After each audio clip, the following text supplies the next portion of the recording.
Hello everyone, आप सभी का स्वागत है एक बार फिर से माय एग्जाम यूट्यूब चैनल पर। आज की वीडियो में हम रीजनिंग का नेक्स्ट टॉपिक करेंगे जो है आपका ब्लड रिलेशन, रक्त संबंध। ठीक है, तो स्टार्ट करने से पहले हम जब ब्लड रिलेशन टॉपिक करेंगे इससे पहले आपको कुछ बेसिक चीज़ों का पता होना चाहिए। जिसको पहले पता है बहुत अच्छी बात है, जिसको नहीं पता है तो उनके लिए भी मैं बता देता हूं कि ब्लड रिलेशन में कुछ रिलेशन है जो आपको पता होने चाहिए, या फिर कुछ पॉइंट है। जैसे हमें कोई भी क्वेश्चन करना है तो कैसे स्टार्ट करना चाहिए ब्लड रिलेशन का क्वेश्चन। तो स्टार्ट करते हैं। अगर आप पहली बार देख रहे हैं तो हरियाणा एसएससी की जो हमने रीजनिंग की जो अपनी सीरीज स्टार्ट कर रखी है, जिसमें आपके हरियाणा एसएससी के जितने भी इंपॉर्टेंट टॉपिक है रीजनिंग के लिए 8 से 9 इंपॉर्टेंट टॉपिक है, क्योंकि आपकी जो रीजनिंग आती है 8 से 9 नंबर की ही आती है। तो जितने भी आपके मोस्ट इंपॉर्टेंट टॉपिक है उनकी हमने सीरीज स्टार्ट कर रखी है। तो हमारी ये 7वीं या 8वीं वीडियो है। इससे पहले 7 वीडियोस आ चुकी हैं, अगर आपने वो नहीं देखी तो प्लीज आप वो भी जरूर देखिएगा। तो स्टार्ट करते हैं। ब्लड रिलेशन में आप सभी को पता है कि ब्लड रिलेशन यानी कि रक्त संबंध। तो रक्त का संबंध यानी कि जिसका हमारा खूनी संबंध होता है जिसमें, तो उसका रिलेशन यहां पर दिया जाता है कुछ का, और कुछ का रिलेशन आपका पूछा जाता है। तो जैसे रक्त संबंध यानी कि ब्लड रिलेशन में कौन कौन आते हैं हमारे भाई, ब्रदर आता है, सिस्टर आती हैं, फादर आते हैं, मदर आती है, आंट आते हैं, अंकल आते हैं, और जो ग्रैंड है ग्रैंड फादर और ग्रैंड मदर, नाना नानी दादा दादी, ये सभी किस में आते हैं, ग्रैंड फादर और ग्रैंड मदर में। तो ये कुछ रिलेशन पता होने चाहिए। जब कभी भी आपको कोई बड़ा रिलेशन दिया हो ना, तो यानी कि जो सेम जनरेशन के हैं वो आपको एक लाइन में रखने हैं। यानी कि जो भाई है, बहन है, हस्बैंड वाइफ है, हस्बैंड वाइफ, भाई बहन, यानी कि जो सेम एज के होते हैं उन्हें हमने सेम उसमें रखना होता है। जो हमारे से नेक्स्ट जनरेशन होती है, जैसे हमारे मम्मी पापा हो गए, अंकल आंटी हो गए, वो हम इससे एक स्टेप ऊपर रखेंगे। 0 स्टेप पर हम हो गए, ठीक है, भाई बहन, ठीक है, हस्बैंड वाइफ। तो ये सभी के सभी कौन होंगे, 0 पे, यानी कि फर्स्ट जनरेशन में। उससे ऊपर की जनरेशन में हम रखेंगे अपने फादर, मदर, अंकल और आंट, जो भी हैं इनको एक ऊपर रिलेशन में रखेंगे। यानी कि कोई भी रिलेशन दिया होगा, जैसे इसमें दिया आपको B is C is mother, यानी कि बी सी की मम्मी है, तो आप बी को ऊपर रखेंगे क्योंकि बी मम्मी है, और सी को आप नीचे रखेंगे। जो छोटे हैं उनको नीचे रखना है और जो बड़े हैं उनको एक स्टेप ऊपर रखना है। अब बात आती है सेकेंड जनरेशन की, यानी कि जो दादा दादी नाना नानी होते हैं, यानी कि जो ग्रैंड रिलेशन होते हैं, उनको आप एक स्टेप और ऊपर रखेंगे। सिर्फ इतना ध्यान रखना कि डायग्राम जब हम क्वेश्चन करेंगे वहां पर आपको क्लियर हो जाएगा कि आपको पहले अपने जनरेशन के रखने हैं, फिर uncle aunty mummy papa generation, फिर उसके बाद आपको दादा दादी नाना नानी ये रिलेशन रखने हैं। इस स्टेप को आपको रखना है कि स्टेप बाय स्टेप। अब एक चीज और आपको ध्यान रखनी है, जैसे आपको ग्रैंड फादर दिया है तो इसको आपको हमेशा तोड़ के लिखना है। तो ग्रैंड फादर क्या है, या तो नाना होगा या फिर दादा होगा, दादा होगा या फिर नाना होगा। यदि दादा की बात करेंगे तो आपको तोड़ के लिखना है पापा के पापा। क्या लिखना है, फादर ऑफ फादर, या फिर बोलो पापा के पापा, फादर ऑफ फादर। इस तरह से तोड़ के आपको लिखना है पापा के पापा। यदि नाना की बात आए तो मम्मी के पापा, ठीक है, फादर ऑफ मदर। तो इस तरह से आप तोड़ के लिखेंगे। ग्रैंड मदर है तो यानी कि ग्रैंड मदर क्या है, पापा की मम्मी, या फिर नानी भी हो सकती है, मम्मी की मम्मी। तो इस तरह से आप तोड़ के लिखेंगे, जो यानी कि जो एक स्टेप ऊपर की जो जनरेशन होती है उसको आप हमेशा तोड़ के लिखेंगे। ठीक है, सिर्फ इतना आपको समझना है, बाकी इसके अलावा आपको कुछ नहीं समझना। प्लस माइनस छोड़ दीजिए उन चक्करों को, बाकी आप जो क्वेश्चन करेंगे वहां पर आप सभी को क्लियर हो जाएगा।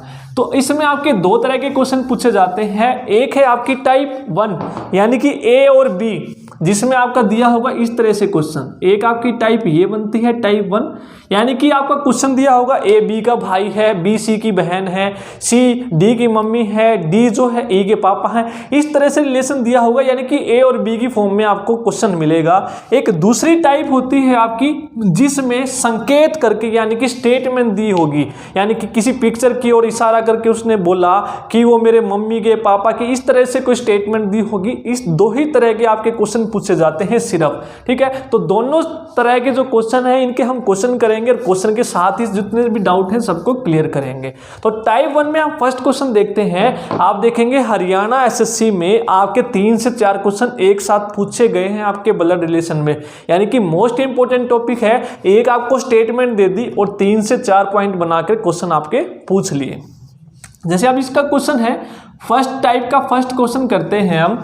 ए इज बीज डॉटर, यानी कि जो ए है वो क्या है, बी की बेटी है। ए क्या है, बी की बेटी है, तो बी को हम ऊपर रखेंगे। बी की बेटी कौन है, ए है। तो हिंदी वाले हिंदी भी लिखते रहेंगे, जिसको हिंदी लिखनी है हिंदी में साथ के साथ बोलता रहूंगा। ए इज बीज डॉटर, यानी कि ए क्या है, बी की बेटी है। तो यानी कि ए बी की बेटी है, तो यानी कि बी वाला ऊपर रखेंगे। मैंने बोला था अपनी रिलेशन के हम नीचे रखेंगे और जिसका रिलेशन दिया है उसकी तरफ एरो करेंगे। ए के बारे में बताया है ए बी की बेटी है, तो बेटी है तो आप यहाँ पर बेटी लिख लेंगे, या फिर इंग्लिश में लिखना चाहें तो डॉटर लिख लेंगे।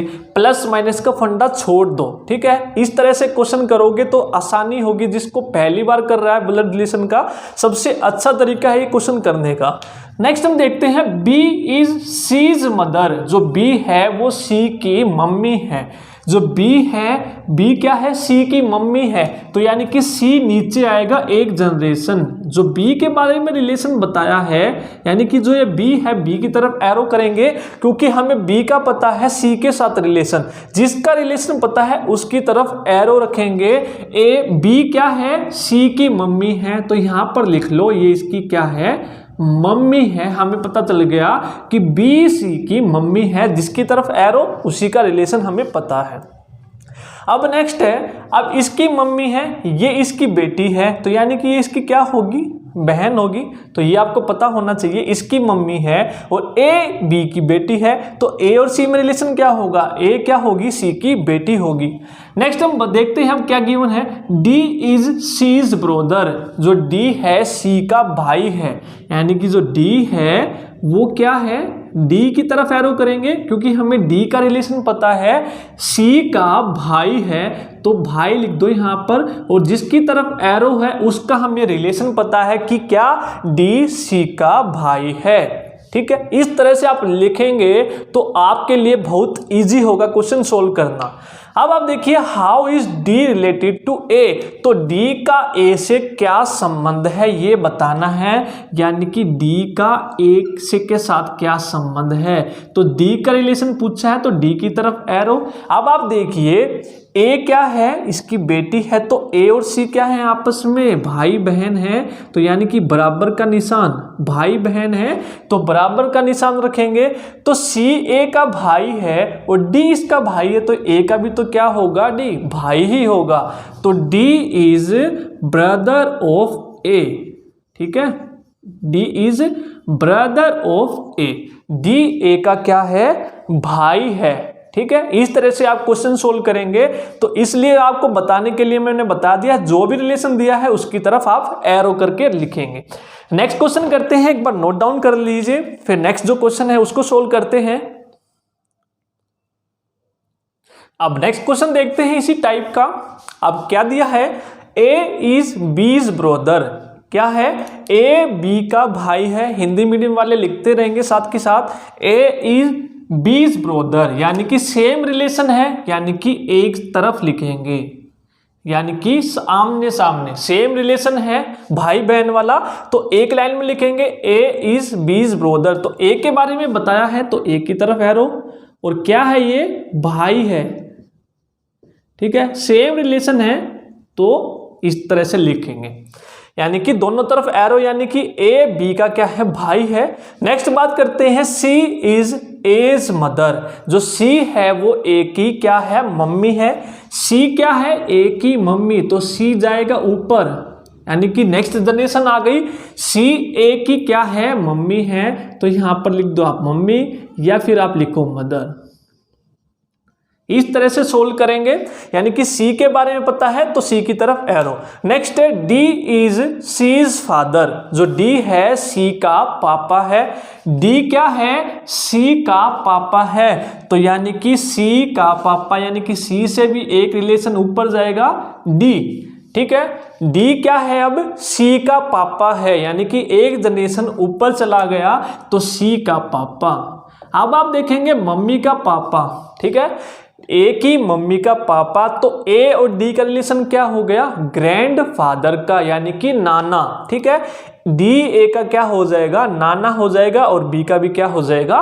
नाना हो जाएगा। तो इस तरह से यदि ए और डी का रिलेशन देखना चाहें तो आप डी का रिलेशन ए के साथ क्या होगा? नाना, यानी कि मम्मी का पापा। यदि पापा के पापा होते तो दादा, ठीक है, यानी कि ग्रैंडफादर। तो इस तरह से आप लिखेंगे, सिर्फ समझाने के लिए टाइम लग रहा है, नहीं तो डायरेक्ट जल्दी सोल्व होगा। नेक्स्ट है, अब क्या बोला है? B is D's granddaughter, जो बी है, अब आप खुद ही देख ली, इसने खुद ही रिलेशन बता दिया। जो डी है, B is D's granddaughter, जो बी है डी की क्या है? ग्रैंड डॉटर है, यानी कि ये क्या है? लड़की है, इसके बारे में हमें पता चल गया, ग्रैंड डॉटर है। अब आप देखिए ये नाना है ए का, तो ए और बी क्या? ए बी का भाई है, ये इसकी बहन हो गई, तो इसका नाना है तो इसका भी तो नाना ही होगा, तो तभी तो जो बी है डी की क्या होगी? ग्रैंड डॉटर होगी। अब आपसे पूछा है कि how B is related to F, यानी कि बी का एफ से क्या संबंध है, और एफ के बारे में क्या बताया है? हु इज, यानी कि हु यानी कि जिसके साथ लगा है, एफ के तुरंत बाद हु आया है, यानी कि एफ के बारे में बता रहा है, जो कि बी का एफ के साथ क्या संबंध है? जो कि ए का बेटा है, हु इज एज सन, तो ए यहां पर आ गया आपका। तो ए का बेटा कौन है? ए का बेटा यानी कि एक जनरेशन नीचे, हमारे बेटे एक जनरेशन नीचे, हमारे मम्मी पापा ऊपर। तो अब देखिए जो ए है, ए का बेटा कौन है? एफ है, ठीक है, तो एफ क्या है? ए का बेटा है।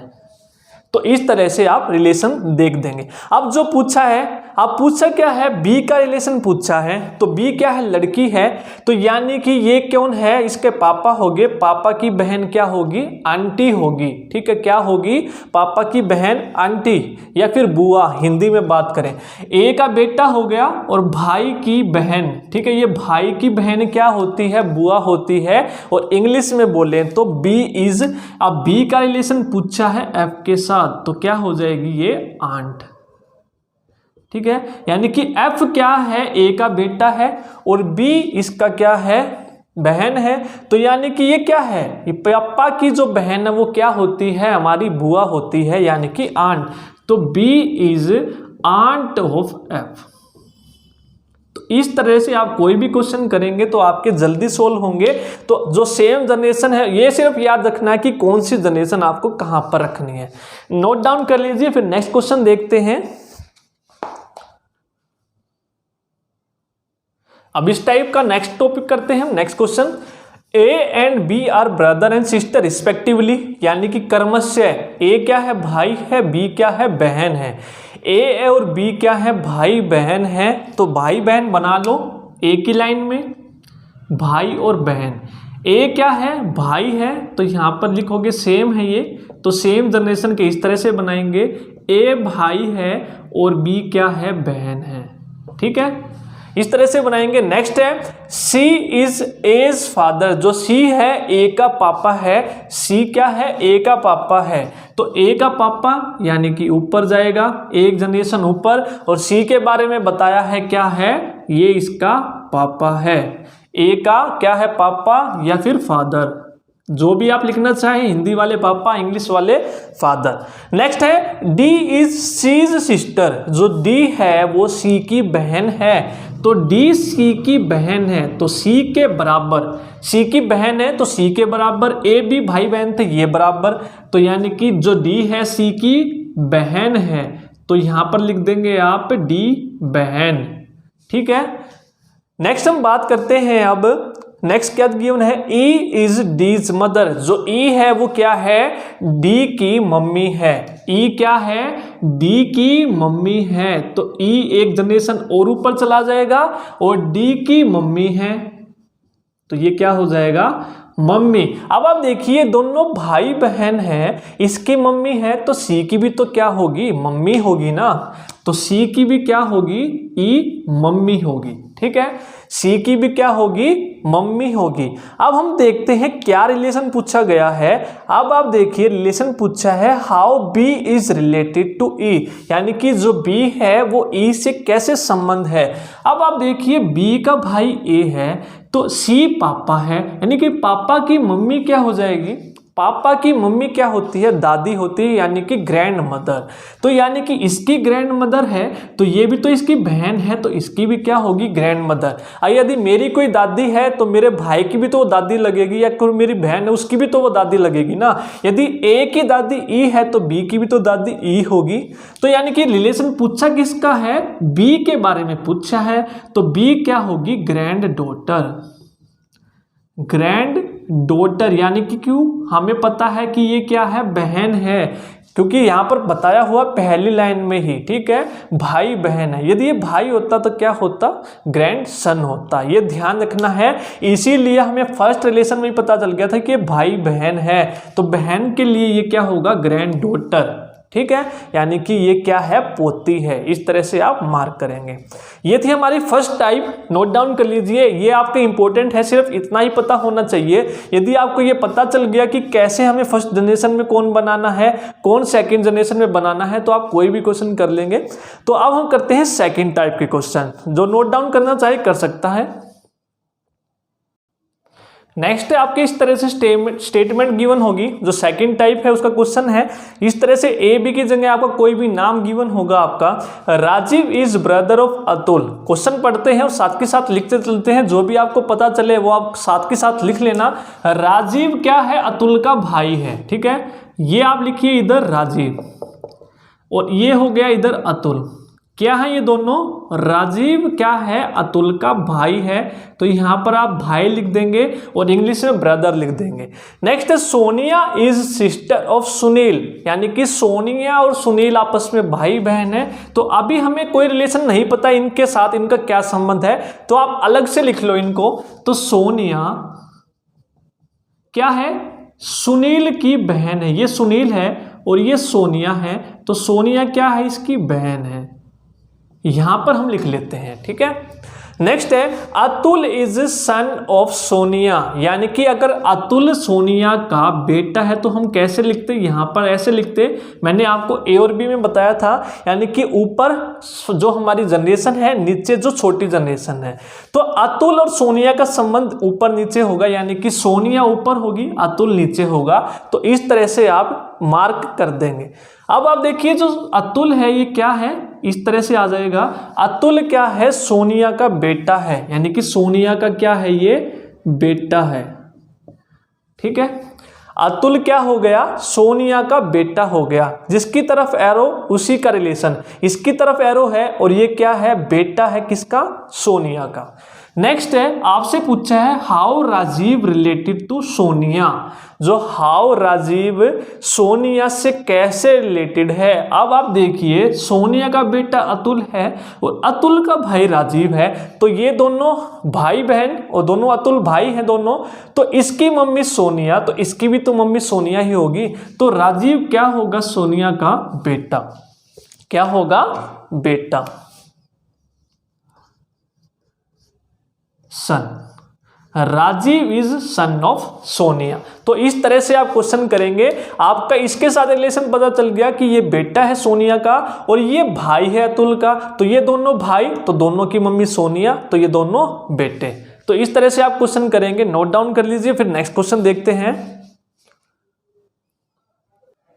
नेक्स्ट क्वेश्चन है, तो नेक्स्ट क्वेश्चन को करने से पहले आपको एक और चीज का पता होना चाहिए, ओनली वर्ड। आप देखेंगे यहां पर एक ओनली शब्द आया है, इस ओनली का मतलब क्या होता है। यदि मैं बोलूं आई am the only son of my father, मैं अपने पापा का केवल एक बेटा हूं, तो इसका मतलब क्या है, मेरे पापा हैं, I am the only son, I मतलब मैं केवल एक बेटा हूं, यानी कि सिर्फ मैं ही बेटा हूं, मेरे अलावा कोई बेटा नहीं है। ठीक है, ये आपको ओनली का मतलब पता होना चाहिए। यदि मैं बोलूं my sister is the only daughter of my father, यानी कि जो मेरी बहन है मेरे पापा की केवल एक बेटी है, यानी कि उसके अलावा और कोई बेटी नहीं है। ठीक है, तो ओनली शब्द का मतलब आपको पता होना चाहिए, सिर्फ केवल वही है, उसके अलावा और कोई नहीं है। तो ओनली का मतलब आपको ये ध्यान रखना चाहिए। ठीक है, तो ये ओनली का मतलब मैंने आपको बता दिया है, ये आपको ध्यान रखना है कि ओनली का मतलब होता है, यदि मैं बोलूं आई एम द ओनली सन, यानी कि मैं सिर्फ एक बेटा हूं, मेरे अलावा और कोई बेटा नहीं है। Ram is the only son of his father, कि जो राम है अपने पापा का केवल बेटा है, यानी कि उसके अलावा कोई और नहीं है। तो ओनली का ये मतलब आपको पता होना चाहिए। नेक्स्ट क्वेश्चन करते हैं, इंट्रोड्यूसिंग रीटा मोनिका सेड, यानी कि रीटा को इंट्रोड्यूस करते हुए आप मना लीजिए जिसको इंट्रोड्यूस कर रहे हैं ये रीटा है, आप ये मान लो ये मोनिका है।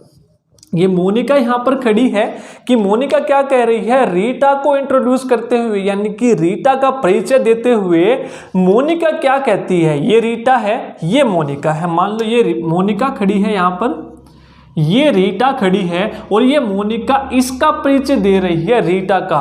क्या दे रही है, she is the only daughter, कि वो she is the only daughter किसकी, माई फादर्स ओनली डॉटर। पहले इसको तोड़िए आप, my father's only daughter. My father's only daughter का मतलब क्या होता है, मेरे पापा की केवल बेटी, यानी कि ये कह रही है मेरे पापा की केवल बेटी, यानी कि इसके पापा हुए, इसके जो पापा हैं तो इसकी केवल बेटी मोनिका खुद होगी। कौन होगी, मोनिका खुद होगी, क्योंकि ओनली वर्ड वहां पर आ गया है, तो ओनली वहां पर है तो यही बेटी है, इसके अलावा कोई बेटी नहीं है। ठीक है, तो सबसे पहले आप इसको तोड़ना है, my father's only daughter, my father's only daughter, यानी कि इसके पापा की केवल बेटी, तो यही मोनिका ही होगी। अब आप देखिए, she is the only daughter, किसकी डॉटर है, इसके पापा की, यानी कि मेरे पापा की जो एक बेटी है ना, उसकी बेटी है रीटा, यानी कि वो खुद के बारे में बता रही है कि वो मेरी ही बेटी है। ठीक है, यानी कि ये रीटा क्या है, मोनिका की बेटी है, यानी कि क्या है, डॉटर है। ये आपको पता होना चाहिए कि ओनली वर्ड यहां पर आ गया। यहां पर अगर ये ओनली नहीं होता तो हम कह सकते थे कि मोनिका की कोई बहन है, ठीक है, उसके बारे में बात की जा रही है। ठीक है, लेकिन यहां पर ओनली वर्ड आ गया तो ओनली का मतलब है कि वही अपनी बात कर रही है। एक बार और बताता हूं मैं हिंदी में, देखिए, रीटा का परिचय देते हुए, रीटा का परिचय देते हुए मोनिका क्या कहती है, यह मेरे पापा की केवल बेटी की केवल बेटी है, यानी कि मेरे पापा की केवल बेटी वो खुद। पहले लास्ट वाली लाइन को तोड़ना है, मेरे पापा की केवल बेटी, मेरे पापा की केवल बेटी मोनिका खुद हुई, उसकी बेटी कौन है, रीटा है। तो यानी कि मोनिका की ही बेटी कौन है, रीटा है। अब मोनिका का संबंध पूछा है रीटा से, तो मोनिका क्या है, रीटा की मम्मी है। यदि रीटा का पूछते तो रीटा मोनिका की क्या है, बेटी है। तो इस तरह से आप क्वेश्चन करेंगे, ओनली का आपको मतलब पता होना चाहिए, नोट डाउन कर लीजिए। फिर एक और क्वेश्चन देखते हैं, नेक्स्ट क्वेश्चन करते हैं। एक आदमी है, औरत से कहता है, यानी कि यहां पर आदमी बना लेते हैं हम, यहां पर एक औरत है, ठीक है, ये मैन है, ये लेडी है, इसको क्या कहता है ये आदमी, कि यूअर मदर्स हस्बैंड, कि यूअर मदर्स हस्बैंड, यानी कि मेरी जो मम्मी है, अपने से लेके चलिए, मदर्स हस्बैंड यानी कि मम्मी के हस्बैंड, ठीक है, यूअर मदर्स हस्बैंड सिस्टर, यानी कि मम्मी के हस्बैंड कौन हुए, मम्मी के हस्बैंड कौन हुए, पापा हुए, और उसकी बहन, यानी कि पापा की बहन कौन होगी, बुआ, पापा की बहन कौन होगी, बुआ या फिर आंट। तो इस तरह से आपको तोड़ना है, बुआ या आंट। इसकी जो बुआ है उसके बारे में बात की जा रही है, क्या, कि मैन सेड टू लेडी, इस आदमी ने इस लेडी को कहा, क्या कहा, your mother's husband, your mother's, कैसे, इसकी जो मदर है, इसका जो हस्बैंड है, मदर का हस्बैंड, मम्मी का हस्बैंड कौन हुआ? इसका पापा हुआ। ठीक है, इस तरह से तोड़ना है आपको। और उसकी बहन, इसके पापा की बहन, सेम एज के हैं सारे तो सेम एज में बनाने हैं, यानी कि पापा की बहन कौन होती है? इसकी बुआ यानी कि आंट। तो इसके बारे में बात की जा रही है, बुआ के बारे में। तो यहां पर लिख लो अब बुआ के बारे में क्या बताया है कि husband sister is my mother, यानी कि जो इसकी बुआ है वो इस आदमी की क्या है? मम्मी है। क्या है? मम्मी है। ये आदमी क्या कह रहा है कि जो तुम्हारी बुआ है ना वो मेरी क्या है? मम्मी है। तुम्हारी बुआ क्या है? मेरी मम्मी है। तो ये सेम एज के हो गए। तो अब पूछा कि आदमी का रिलेशन क्या है लेडी से, तो यानी कि बुआ का बेटा, मैन है ना ये, तो बुआ का बेटा क्या होता है? कजन ब्रदर होता है। क्या होता है? Cousin brother. तो लेडी का ये क्या हुआ? कजन। आपको एग्जाम में मिलेगा ब्रदर, ठीक है, कजन। आप ब्रदर निशान नहीं लगा के आएंगे, क्योंकि जो ब्रदर होते हैं ना, जो सगे होते हैं बिल्कुल, यानी कि इसका जो पापा है उसी के जो दोनों बेटे होते हैं बिल्कुल जो सगे होते हैं, तो उस केस में आप ब्रदर लगाते, ब्रदर आपको ऑप्शन में लगेगा और आप ब्रदर लगा के आएंगे। ये ध्यान रखना है कि कजन होते हैं जो अंकल और आंटी के बेटे होते हैं, वो हमारे कजन ब्रदर या सिस्टर होते हैं। तो ये क्या है? इसका कजन है। कजन है तो कजन, कजन बदल तो आपको मिलेगा ही नहीं। तो आपको इससे पता चल जाएगा कि मैन है तो कजन ब्रदर ही होगा। तो ऑप्शन होगा क्या? कजन। ठीक है, तो ये आपको ध्यान रखना है कि कजन में और ब्रदर में क्या डिफरेंस है। जो ब्रदर होते हैं बिल्कुल जो सगे होते हैं तब लगाना है। अंकल आंटी फूफा फूफी के जो बेटे हैं वो क्या होंगे? सारे कजन में आएंगे। नोट डाउन कर लीजिए। फिर नेक्स्ट क्वेश्चन और करते हैं एक और। अब नेक्स्ट क्वेश्चन करते हैं कि स्टेज पर कि showing a man on stage Rita said. दोनों पर, जो आप हिंदी मीडियम के तो हिंदी पढ़िए, इंग्लिश के हैं तो हिंदी। हिंदी में तो आपको पढ़ते ही समझ में आ जाएगा कि क्या है। देखिए कैसे कि एक आदमी की तरफ इशारा करते हुए, कि अगर आपको इंग्लिश में समझ में नहीं आए ना क्वेश्चन, कि आपको जो क्वेश्चन है दोनों लैंग्वेज में लिखे मिलेंगे, हिंदी में भी इंग्लिश में। कई बार आप हिंदी में पढ़ लिया कीजिए क्वेश्चन, तो आपको जल्दी समझ में आ जाता है, कई बार हिंदी में। ठीक है, कैसे? एक आदमी की तरफ इशारा करते हुए रीटा ने कहा, ये रीटा है, एक स्टेज पर एक आदमी खड़ा है। ठीक है, ये स्टेज है, यहां पर आदमी खड़ा है। इसके बारे में रीटा ने क्या कहा कि वह मेरे पति की पत्नी, मेरे पति की पत्नी, तो वो खुद ही तो होगी। मैं बोलूं मेरी वाइफ का पति, मैं खुद ही तो होऊंगा। मेरी कोई वाइफ है, उसका पति, और तो कोई पति नहीं होगा उसका, मैं ही पति होऊंगा। यानी कि मेरे पति, इसका जो हस्बैंड है उसकी पत्नी ये खुद ही तो होगी। मेरे पति की पत्नी, जो तोड़ लीजिए पहले इसको कैसे, he is the brother of the daughter of, इसको तोड़ लीजिए। अब ऑफ है ना, जो ऑफ के बाद है, सबसे पहले इस वाले ऑफ को देखिए, वाइफ ऑफ माई हस्बैंड, यानी कि जो इसके हस्बैंड की वाइफ है ये रीटा खुद ही होगी। ठीक है, इसकी बेटी द डॉटर ऑफ, आप डॉटर को देखिए, किसकी डॉटर? यानी कि खुद की डॉटर। तो डॉटर नीचे आ जाएगा, इसकी जो डॉटर है, इसकी डॉटर है, यानी कि इसकी जो बेटी है। ठीक है, एक आदमी की तरफ इशारा करते हुए रीटा ने कहा, वह क्या है? मेरे पति की पत्नी, यानी कि वो खुद, उसकी जो बेटी है ना, यानी कि इसी की जो बेटी है, इसका ये भाई है। इसका क्या है? ये भाई है। यानी कि ये आदमी क्या है? इसका भाई है। यानी कि बेटी का भाई क्या होगा? उसका बेटा होगा। तो ये आदमी का रिलेशन क्या है इसके साथ? इसका ये क्या है? सन है, यानी कि इसका बेटा है। तो इस तरह से आपको तोड़ना है क्वेश्चन। ठीक है, एक बार और बता देता हूं, रीटा ने स्टेज पर आदमी के जो खड़ा था उसकी तरफ इशारे करते हुए क्या कहा? He is the brother of the daughter of, इसको छोड़ दीजिए आप पहले, of the wife of my husband. ठीक है, यानी कि माई हस्बैंड की वाइफ तो ये खुद ही होगी ना, यानी कि इसके पति की पत्नी ये खुद, उसकी जो बेटी है ऑफ द डॉटर ऑफ, किसकी बेटी? यानी कि इसकी जो बेटी, यानी कि खुद की जो बेटी है, इसकी जो बेटी है, he is the brother of the daughter, इसकी जो बेटी है इसका ये भाई है, यानी कि इसका जो भाई है वो इसका क्या होगा, बेटा होगा, क्योंकि ये कौन है, ये इसकी बेटी है। ठीक है, तो इस तरह से रिलेशन आपको तोड़ना है। आई होप आपके सारे डाउट क्लियर हो गए होंगे। आप देखिएगा आपके प्रीवियस ईयर एग्जाम में जो भी क्वेश्चन आए हैं इन्हीं दो टाइप से आपके क्वेश्चन पूछे गए हैं। फिर भी यदि आपका कोई डाउट रहता है तो हम प्रैक्टिस सेट में जो प्रैक्टिस है वो करते रहेंगे कंटिन्यू। तो प्लीज़ कमेंट करके ज़रूर बताइए आपको वीडियो कैसी लगी। आज की वीडियो में इतना ही, थैंक यू।